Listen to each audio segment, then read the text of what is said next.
All right, Nebbiolo. Now this is the one that you guys, many of you may not be familiar with. I know that this is the first for me. I've read about it. I've had it a couple different places, but I know that we've never done one here. Italian Brexa. Yep. Yeah, very interesting wine. Very, very interesting wine to say the least.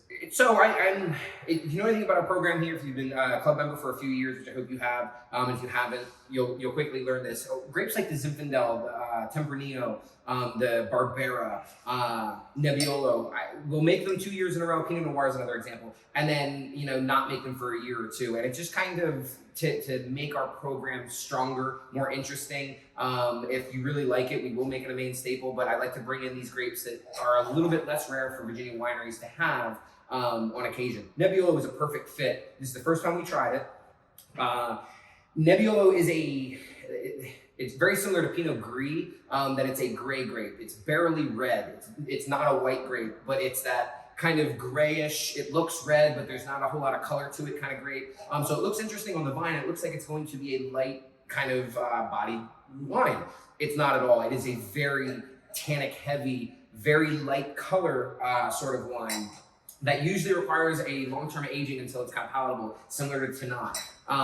High acid, big tannins, but that's what it kind of has to offer. This is blended with about 20% Barbera, which I really think brought a little bit more fruit and youthfulness to it. And I'm so surprised that this has been less than a year in the bottle, and it's tasting fantastic now. And trust me, when I've tried it the day before bottling, 6 months after bottling, and I try it now, this wine is on a upward trajectory of being a big tannin, very complex wine that is very age-worthy. I'm enamored to share it with you guys like this, and to kind of watch it age. So yeah, I mean, our Cabernet Sauvignon that we grow from our vineyard is darker than this. So when you see this, you expect light, you expect maybe sweet, maybe something chilled, and that is not. Nope. Not at all what you get. Yeah, if you close your eyes, you're getting big tannic mouthfeel, lots of different fruit wrapped into it. On the nose, it's a little bit more caramel, almonds, mossy. Yeah, a little bit of that earthy tones. Cinnamon, oak,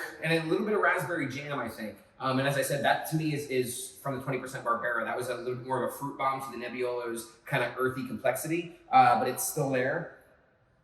I really like the palate too. You get these kind of a black tea sort of flavors that starts off with the tannins, nutmeg, leather, a little bit of burnt toast. A very complex wine that's almost every sip I take, I can find new flavors and new things to describe. So, tiki wood on the finish, elderberry, and it almost finishes with a tart cherry. Yeah, I think that's what's throwing me off the most. I think is the finish with that tart cherry. But it's to me, it kind of washes those heavy tannins away, and then leaves you kind of salivating for more. Well, it really wants you to go back for it. And I mean this. This is a roller coaster in your mouth. The acidity, the tannins, the bright fruits, the spices. You have everything going on in this glass, and you're not really sure what to focus on because it all comes across your palate and it all feels so quickly. Very complex, but as he said, this is on an upward trajectory, so this is only going to get better. It will, and if you like heavier, complex wines and watching them age, this is a great candidate for that. As Zach said before, Nebbiolo is a great grape to familiarize yourself with. It is done in Italy most of the time, but it will show big, dominant kind of wines. So. How long would you recommend sitting on this one? If I had to guess today at what I'm looking at now, I'd say this wine will probably peak in about 7 to 8 years. I think it will taste fantastic, still in 10, easy. So I mean, that's kind of the upward trajectory that we're looking at. This is a wine to watch. This is a wine to, hopefully you have friends in the wine club, because you can drink one now and enjoy it, and then drink theirs a year from now. 7 to 8 years in the right conditions. That's very important. That is a good asterisk. We can't guarantee that the wine will age. There's nothing I can do to the bottle to make it age in your trunk of your car. So it has to be, at the right temperature, kept away from sunlight, away from temperature fluctuations, on its side so the cork stays wet and doesn't dry out. And amongst all of that, there are still outliers that sometimes bottles do go bad. Wine fridge. Yeah, that's usually one of the better places for it. So. Hopefully you guys really enjoy that Nebbiolo.